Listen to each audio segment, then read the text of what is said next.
আসসালামু আলাইকুম ওরহমতুল্লাহি ওয়াবারকাতুহু। নাহমাদুহু ওয়া নুসাল্লি আলা রাসূলিহিল কারীম, আম্মা বাদ। মহান রব্বুল আলামিনের লাখ লাখ প্রশংসা গুণকীর্তন যে মহান রব্বুল আলামিন আমাদেরকে রমজান মাস দান করলেন এবং শরীর স্বাস্থ্য ভালো রেখে সুস্থ আছি, সবল আছি, রোজা রাখতে পেরেছি। তাই আরেকবার আল্লাহর শুকরিয়া আদায় করি, সকলে বলি আলহামদুলিল্লাহ। পৃথিবীতে কোটি কোটি মানুষ আছে, অনেকেই মুসলমান। তাদের মনের মধ্যে একটা পিপাসা আছে, আশা আছে যে আমি যেন রোজা রাখতে পারি, অথচ কিন্তু তারা রোজা রাখতে পারে না। কারণ শরীর তার এমন অক্ষম, এমন দুর্বলতা, এমন অসহায় হয়ে গেছে, তাকে রোজা রাখতে দিচ্ছে না। তো তার তুলনায় আমি কতই না ভালো আছি, শুকরিয়া আদায় করি আল্লাহর। ভাই, রোজা রাখতে গেলে কিছু কিছু নিয়ম পদ্ধতি মেনে চলতে হয়। প্রথম নম্বর নিয়ম পদ্ধতি হলো মিথ্যা কথা বলা, গীবত করা। এগুলো যদি পরিহার করতে না পারেন, পরিত্যাগ করতে না পারেন, তাহলে কিন্তু আপনার রোজা মাকরুহ হয়ে যাবে।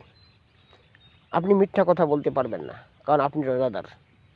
আপনি গীবত, পরনিন্দা, পরচর্চা, বিশেষ করে হাটে বাজারে, দোকানে, সভাতে, এগুলো কিন্তু পরনিন্দা পরচর্চা খুবই হয়, প্রায়ই দেখা যায়।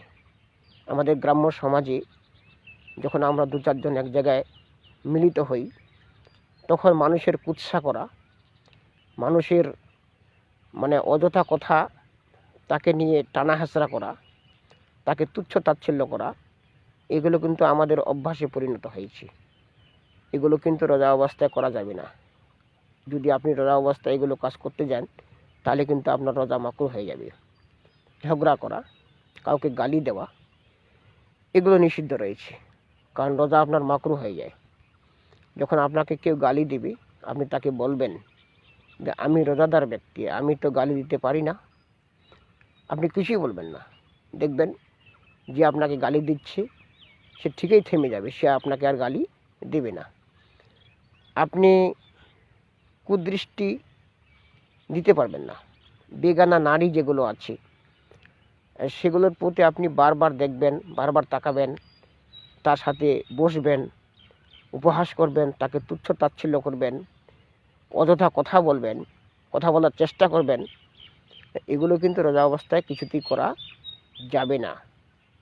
তারপরে অপরের দোষ ত্রুটি খোঁজার চেষ্টা করবেন, কারো প্রতি অপবাদ দিবেন, এগুলো কিন্তু করা যাবে না।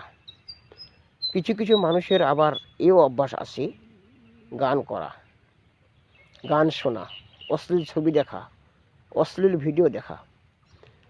এগুলো থেকে যদি আপনি নিজেকে কন্ট্রোল করতে না পারেন, আপনি সজাগ থাকতে না পারেন, তাহলে সারাদিন উপবাস থাকাই হলো আপনার লাভ। রোজার আর কিছুই হলো না, আপনি আর রোজা রাখলেন না, রোজা আপনার মাকরুহ হয়ে গেল। তাই নিজের প্রতি খুব কন্ট্রোলে থাকতে হবে, খুব সজাগ থাকতে হবে। আপনি নিজেকে খুব আত্মবিশ্বাসের সহিত চলবেন।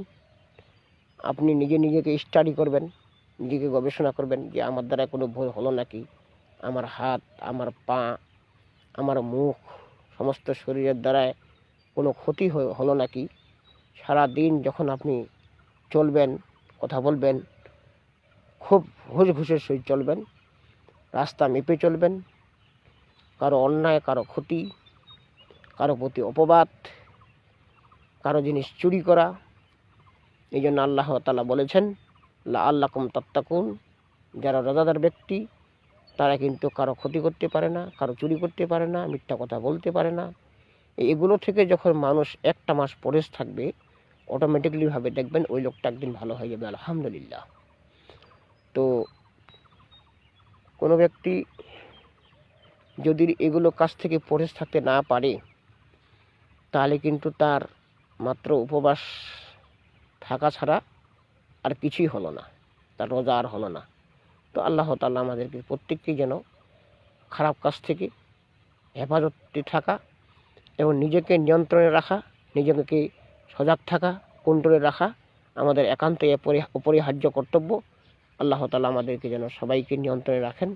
ওয়া মা তৌফিক ইল্লা বিল্লাহ। আসসালামু আলাইকুম ওয়া রাহমাতুল্লাহি ওয়া বারাকাতুহু।